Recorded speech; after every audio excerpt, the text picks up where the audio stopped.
qu'il y a avec Santos. J'ai peut-être une bonne nouvelle à vous apprendre. Monsieur Jutras a vu le round à la faveur de Joachim Alcine. Oui, on a travaillé pendant la pause, on a travaillé dans le coin de Santos sur l'enflure sous l'œil gauche qui commençait à prendre un peu de volume, un peu trop de volume.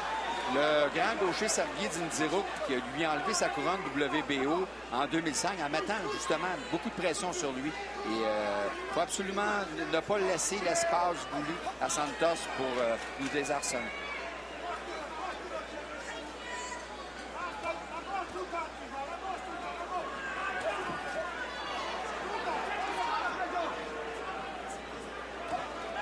On rappelle qu'il y en a plusieurs qui ont prévu l'issue de ce combat en disant que ça allait se terminer par un KO. C'était le cas de Don King qui lui disait, bon, si c'est Alcine qui gagne, je vais être content. Si c'est l'adversaire, je vais être content. Pendant que là, on vient d'y aller de quelques coups qui ont porté.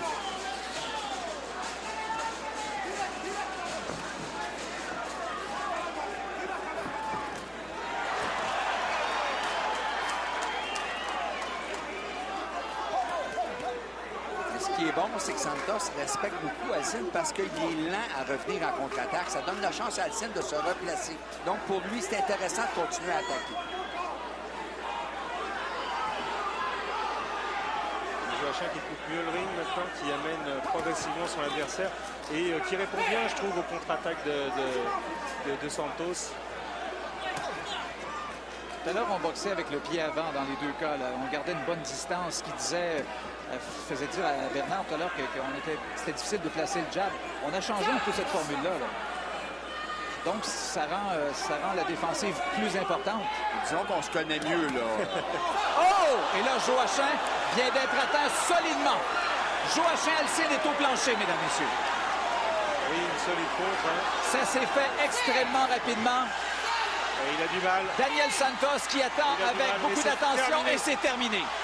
Oh, c'est la consternation ici au stade Uniprix. On craignait la force de frappe de Daniel Santos. On en avait parlé de la puissance de Santos, sa main arrière solide sur la mâchoire, mais il a fermé les lumières à Joachim Alcine. Que ça s'est fait rapidement. Mais quel coup fulgurant et je pense que Alcine est entré dans le coup. De plus en plus, il se portait en attaque et Santos a réussi à transférer son poids. Eh bien, Santos a gagné son pari. Il avait dit qu'il viendrait voler la ceinture et il redevient champion du monde. Eh bien, voilà, ça s'est passé avec la gauche tellement rapidement. Et on l'avait dit, on l'avait dit que cette gauche était foudroyante. La moindre erreur était fatale. Et voilà. Court, main arrière, au menton. Dès qu'il a baissé la défense, il s'est montré vulnérable face à la gauche de Santos. Et c'était solide. Alcine n'a jamais pu récupérer.